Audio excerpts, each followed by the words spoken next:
आज एक नए चैप्टर की शुरुआत करते हैं और आज का जो नया चैप्टर होगा वो होगा आपका आव्यूह। और आव्यूह में जो महत्वपूर्ण प्रश्न होंगे उन्हीं को हम श्रृंखला में आगे बढ़ाएंगे। जो चैप्टर नए की शुरुआत करने जा रहे हैं उसको पहले समझेंगे, फिर उसके बाद में क्वेश्चनों को सॉल्व करेंगे। तो शुरुआत करते हैं। और जो बच्चे नए जुड़े हैं वो चैनल को सब्सक्राइब करें और लाइक करें। और जितनी वीडियो डाली जा रही हैं देख तो सभी लोग रहे हैं, लेकिन लाइक कोई नहीं कर रहा है। तो इसलिए लाइक ज़्यादा से ज़्यादा लाइक करें और सब्सक्राइब करें और शेयर भी करें, जिससे जब भी आपकी कोई वीडियो डाली जाए उसका नोटिफिकेशन आप लोगों को मिल सके। तो चलिए शुरुआत करते हैं। आज नया चैप्टर शुरू करेंगे आव्यूह, जो कि आपका चैप्टर नंबर 3 रहेगा। आव्यूह मैट्रिक्स।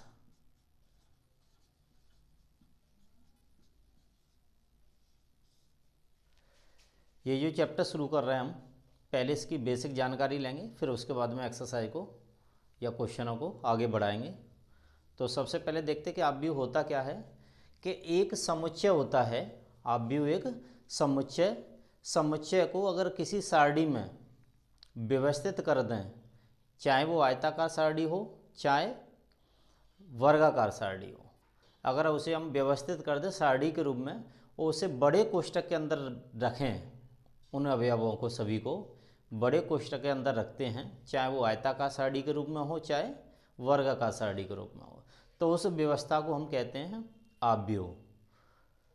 आव्यूह जो व्यवस्था होती है चाहे वो वर्गाकार हो सकती है या आयताकार सारणी हो सकती है।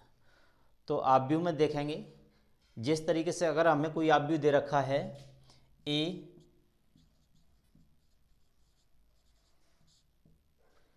आव्यूह है जिसमें हमारे पास पंक्ति लगी हुई हैं A1 B1 A2 B2। यहाँ से ये कोई आव्यूह है, या इसको हम ऐसे कह सकते हैं ये A1 B1 और A2 B2 ये कोई आव्यूह दे रखा है। आव्यूह में आप क्या करेंगे, ये इस तरीके से बड़े कोष्ठक के अंदर बंद होगा। अगर ये बड़ा कोष्ठक नहीं है तो इसका मतलब ये आव्यूह नहीं है। आव्यूह की यही एक पहचान होती है कि जितने अवयव होते हैं वो एक बड़े कोष्ठक के अंदर बंद होते हैं। तो इसमें देखेंगे अगर आव्यूह हमें दे रखा है तो हमें देखते हैं पहले पंक्ति, जिसे हम रो बोल सकते हैं। जो पंक्ति होती है वो होती है आपकी क्षैतिज लाइनें, क्षैतिज लाइनें, उनको हम कहते हैं पंक्ति। और होते हैं स्तंभ, कॉलम जिसे बोलते हैं हम, इनको कहते हैं ऊर्ध्वाधर जो लाइनें होती हैं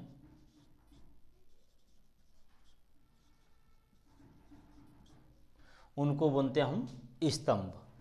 खड़ी हुई लाइनें होती हैं इस तरीके से, ये खड़ी हुई लाइनें हैं, इन्हें अब बोलेंगे हम C1 C2 कॉलम। और ये वाली जो लाइनें हैं ये बोलेंगे रो, जिसको हम दर्शा सकते R1 पहली पंक्ति, R2 दूसरी पंक्ति। इस क्रम में हम इनको व्यवस्थित कर सकते हैं। ये होते हैं आव्यूह, यानी क्षैतिज लाइनें होती हैं उनको कहते हैं हम पंक्तियाँ, और खड़ी हुई लाइनें होती हैं उनको कहते हैं हम स्तंभ। हमसे पूछे आव्यूह का क्रम, आव्यूह का क्रम या कोटि, तो आप लिखेंगे पंक्ति इंटू स्तंभ, जिसको आप लिख सकते हैं M इंटू N। गुणनफल नहीं करना है इनका, केवल हमें इस रूप में लिखना है। और अवयवों की संख्या,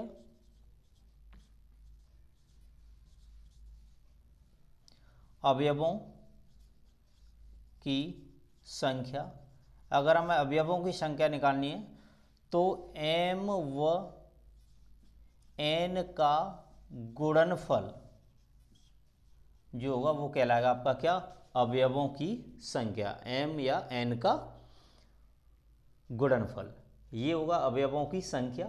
आपको पंक्ति पूछ सकता है, स्तंभ पूछ सकता है, आव्यूह का क्रम या कोटि पूछ सकता है, अवयवों की संख्या।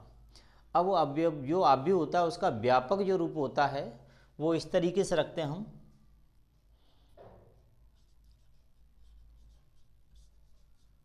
व्यापक रूप लेंगे आव्यूह का, आव्यूह का व्यापक रूप लेंगे तो ये होता है a equal to A11, A12, A13, A21, A22 और A23, A31, A32 और A33। ये होता है आपका आव्यूह का जो व्यापक रूप होता है, यानी क्रम के अनुसार व्यवस्थित जिसे करते हैं। यहाँ ये 11 जो लिखा हुआ है ये हमें बताता है कि पहली पंक्ति है और दूसरा स्तंभ है। ये बताता है पहली पंक्ति है पहला स्तंभ है, और पहली पंक्ति है दूसरा स्तंभ है, और पहली पंक्ति है तीसरा स्तंभ है। यानी पहली संख्या होगी वो पंक्तियों की संख्या बताएगी, और जो दूसरा अंक होगा वो स्तंभों की संख्या बताएगा। तो चलिए आगे बढ़ते हैं इसी क्रम में। तो आगे और देखते हैं इसको। अब इसमें देखिए, अगर हमें a2/2 का अवयव बनाना है हमें, और aij की फॉर्म में होता है aij, तो इसको हम लिख सकते हैं a11, a12, a21 और a22। इस तरीके से हम इसको लिख सकते हैं। ऐसे इसी तरीके से 3/3 का अगर आ जाए तो उसी को देखते हैं, उस क्रम में लिख सकते हैं। और इसी में देखेंगे जब हमें कोई दो आव्यूह दे रखे हों, उनकी हमें तुलना करनी हो, दो आव्यूह हैं उनकी हमें तुलना करनी हो, तो तुलना हम तभी उनकी कर सकते हैं जब उनका क्रम समान होगा। यानी जितनी पंक्तियां पहले में होंगी दूसरी पंक्तियां भी उतने में ही होंगी, और जो पहले आव्यूह में स्तंभों की संख्या होगी तो दूसरे आव्यूह में भी स्तंभों की संख्या वही होगी। अगर स्तंभों की संख्या पंक्तियों की संख्या में अंतर है तो तुलना नहीं कर सकते।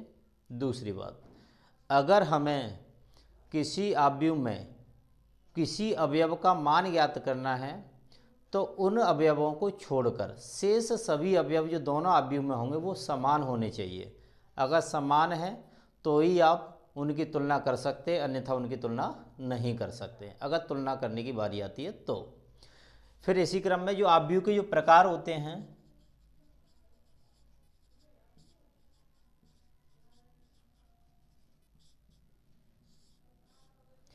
नंबर 1 पहला होता है क्षैतिज आव्यूह,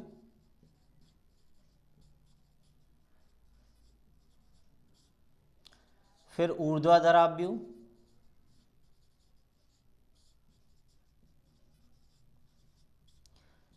फिर पंक्ति आव्यूह,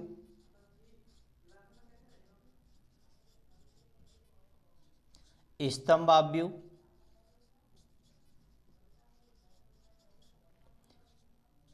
वर्ग आव्यूह,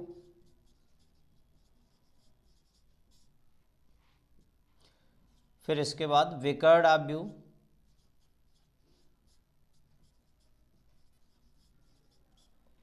इसके बाद अदिश आव्यूह,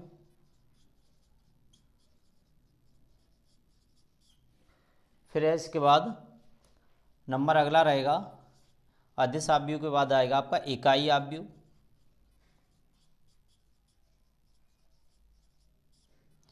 फिर इसके बाद इसी को दूसरा नाम से जानते हैं हम तत्समक आव्यूह,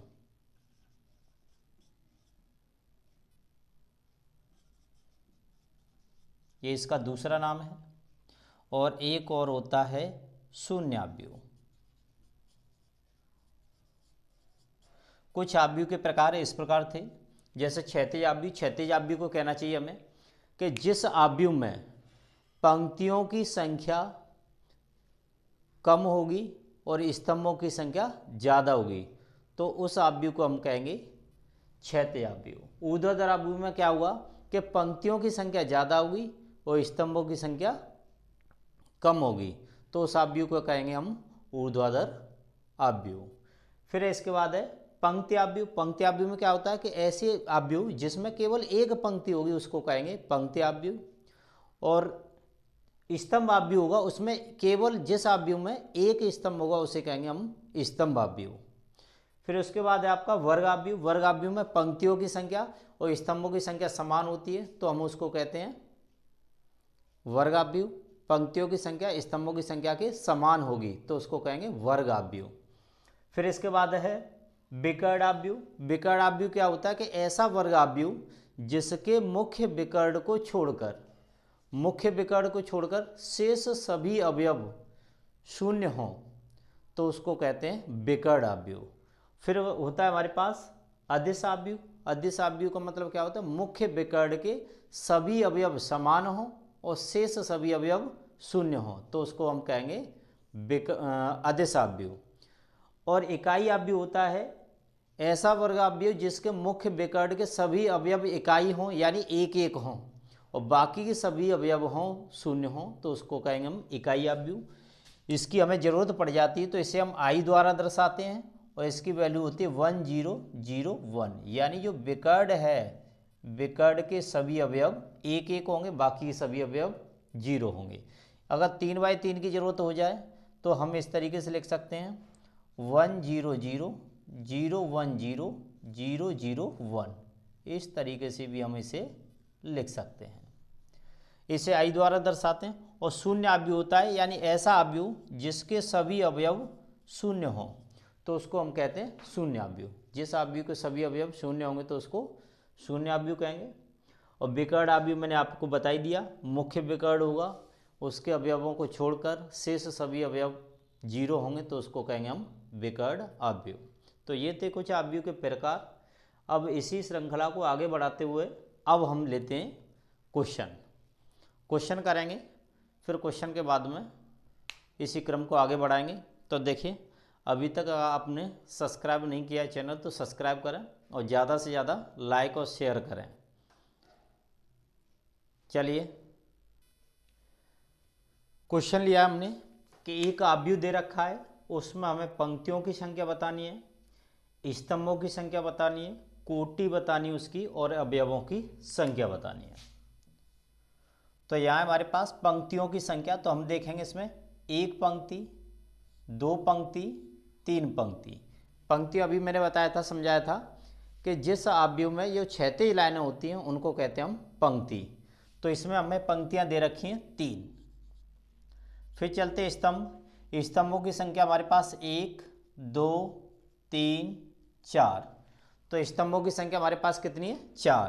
तो यहाँ लिखेंगे हम स्तंभों की संख्या उसे 4। अब हमसे कहा गया कोटि। कोटि के लिए भी आपको फॉर्मूला लिखाया था m × n या पंक्तियों की संख्या इंटू स्तंभों की संख्या। तो यहाँ पंक्तियों की संख्या हमें दे रखी है 3 और स्तंभों की संख्या दे रखी है 4। तो ये हो गया आपका क्या? क्रम या कोटि। फिर इसके बाद है अवयवों की संख्या। तो अवयवों की संख्या में देखेंगे तो मैंने अभी अब बताया था कि m × n का गुणनफल, m व n का गुणनफल। तो m का 3 × 4 और 4 × 12 हो जाएगा। या तो आप इस तरीके से लिख सकते हैं या इनको काउंट कर सकते हैं 1 2 3 4 5 6 7 8 9 10 11 12। तो अवयवों की संख्या हो जाएगी 12। इसी क्रम में अगर आपसे क्वेश्चन आगे बढ़ा दें और आपसे ये पूछ ले कि A11 की वैल्यू कितनी है, A13 की वैल्यू कितनी है, A22 की वैल्यू कितनी है, A34 की वैल्यू कितनी है, तो आप कैसे लिखेंगे? A11 यानी पहली पंक्ति का पहला अवयव लेना है आपको। तो पहली पंक्ति का पहला अवयव है 2, पहली पंक्ति का तीसरा अवयव है 1 2 3, तो 19 हो जाएगा।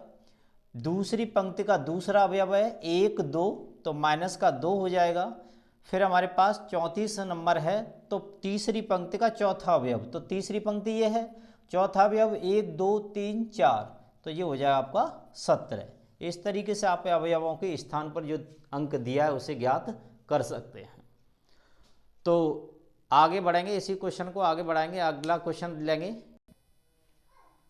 क्वेश्चन दे रखा है कि किसी आव्यूह में 24 अवयव हैं तो संभव कोटियां ज्ञात कीजिए। किसी आव्यूह में अवयव दे रखे हैं 24, अब हमें निकालनी कि इसमें कोटियाँ कितनी हैं। तो कोटियाँ ज्ञात करने के लिए हम क्या करेंगे कि ऐसी संख्याओं के ग्रुप बनाएंगे, जोड़े बनाएंगे जिनका गुणा करें तो उत्तर आए हमारे पास 24। तो शुरुआत पहली को 1 से शुरुआत करते हैं और दूसरे में लेते हैं 24। तो एक ये बनेगा, इसको आगे बढ़ाएंगे, इसको कम करते जाएंगे, तो ये फिर लेंगे 2, तो 2 के साथ आएगा आपका 12, 12 दूनी 24। फिर लेंगे 3, तो 3 अट्ठे 24। फिर लेंगे 4, तो 4 छिक्के 24। 5 होता नहीं है, 5 में 24, 6, 6 चौक 24। 6 के बाद 7 होता नहीं, 8 लेंगे, तो 8 तिया 24।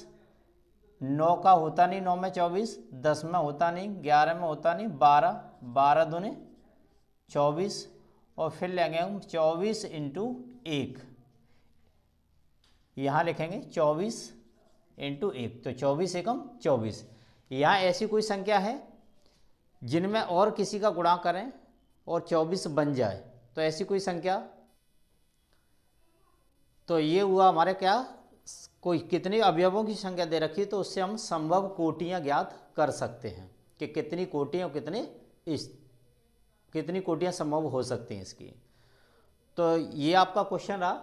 अगला क्वेश्चन इसी क्रम में अगर आपको दे रखा हो, कितनी भी आपको अवयवों की संख्या दे रखी हो, आप इससे निकाल सकते हैं कि कितनी कोटियाँ बनाई जा सकती। केवल हमें इतना ढूंढना है कि जो मान दिया गया है तो ऐसी संख्याओं के ग्रुप बनाएंगे जिनका गुणनफल करें तो वही अंक बन के आए, वही संख्या बन के आए, तो आपकी वो कोटि के रूप में शामिल हो जाएगी संख्या। चलिए अगला क्वेश्चन एक और। अगला क्वेश्चन है, हमें दो आव्यूह दे रखे बराबर रखे, तो एक्स वाई जेड के मान ज्ञात कीजिए। अगर ऐसा क्वेश्चन कहीं दिख जाता है आपको, तो तुलना करने से पहले ये जरूर चेक कर लें कि इसमें जो मान दिए हैं, जैसे हमें y का मान निकालना है तो y का स्थान छोड़ना है आपको, z का मान निकालना है तो z का स्थान छोड़ना है, x का मान निकालना है तो x का स्थान छोड़ना है। इसके अलावा जो अंक बचा वो आपस में बराबर है या नहीं है। अगर दोनों बराबर हैं तो ही आप तुलना कर सकते हैं, अगर बराबर नहीं है तो तुलना नहीं कर पाएंगे, क्योंकि जो दो संख्याएं जो आपस में समान होती हैं तुलना केवल उन्हीं की हो सकती है और किसी की तुलना नहीं हो सकती। तो इसके लिए आगे बढ़ेंगे। तुलना करने पर